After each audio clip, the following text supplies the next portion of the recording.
Hello, Zion family. Pastor Guy Roberts here, and just wanted to spend some time, catch up. It's been a while since we had it's been a while since we've had these podcasts going, and that's my bad. That's how life goes. Things get crazy and busy, and you fall out of the routines and habits of things, and I apologize for that. But we're getting back in the swing here with week 12 and the story of the healing of Jairus' daughter, which was our story here this week for the Life of Christ Bring It Home series. And if you've kind of fallen out of the habit as well, I want to encourage you to jump back in on this and continue to learn these stories of Jesus Christ, because they truly are our life in every sense of the way, in the sense of the term.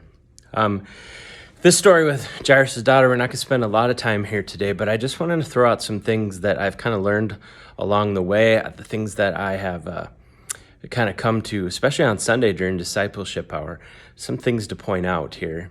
And in this story, which is found in different accounts, but the one for today is Mark chapter 5, verse 21. And I would encourage you to read all the way through the end of the chapter there, including the healing of the woman who is suffering, because it adds so much to the story, is that Jairus' daughter is sick, and Jairus is a ruler.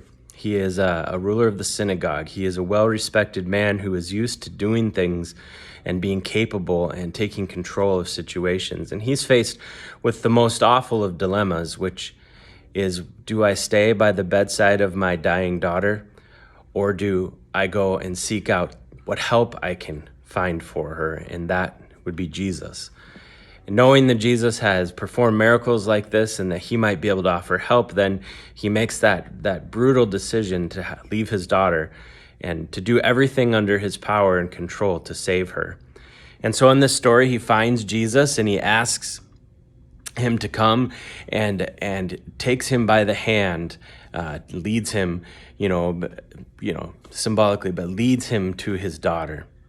And along the way, then, this woman who has been suffering for 12 years, and something interesting that I hadn't thought about before until Sunday, and a member kind of commented on that this woman had been suffering with bleeding from her menstrual cycle for 12 years. And Jairus' daughter was 12 years old.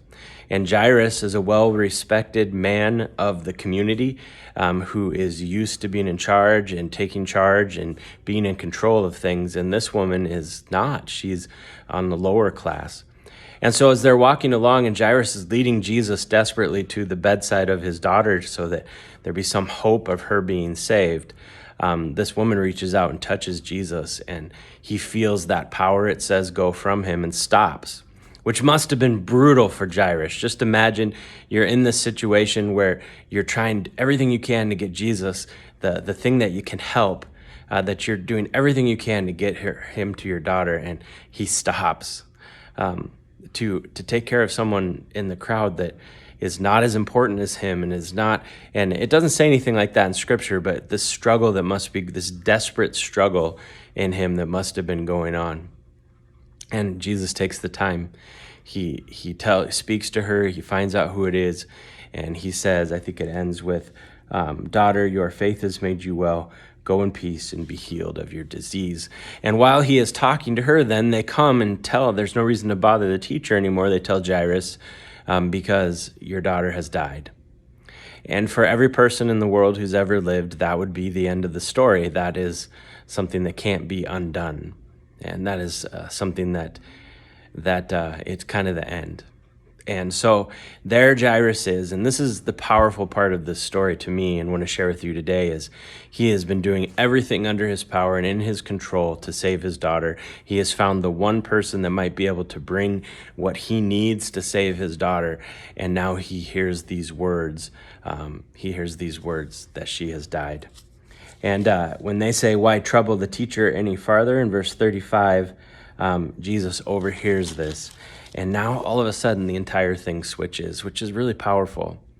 It goes from Jairus leading Jesus to his daughter to Jairus in his defeat then, not bothering the teacher anymore. And Jesus then takes Jairus by the hand and leads him to his daughter. And that's how life is. If you want to know what it means to belong to Jesus Christ, it is that he takes us by the hand. He is the one that leads us to victory.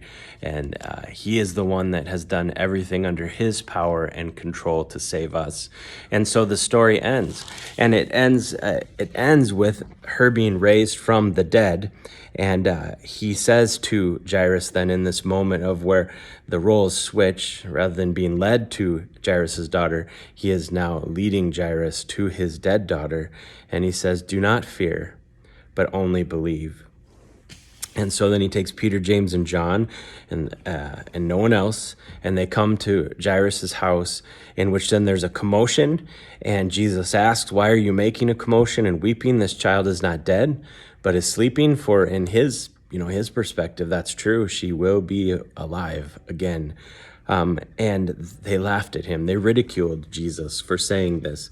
And once again, then we see that all of the world, when they see death, think this is the end. But for Jesus, it's not the end, obviously. And so they laughed at him. Jesus puts them all outside, takes the child's father and mother to the bedside of their child whom they are mourning, and in the midst of their grief. And he says, "Talitha cumi," which means, "Little girl, I say, arise." And immediately the girl got up and began walking. She was 12 years of age. And we see in this that from the greatest to the least, Jesus has compassion and mercy and grace, and he is always the one that leads to victory, that has done everything under his power and control. And for that, we say thank you. You have opportunities to teach this message, the good news of Jesus Christ, to your kids and grandkids, to one another, and to study and learn and grow in these stories. And I want to encourage you to continue to do so. The Lord's richest blessings on your week.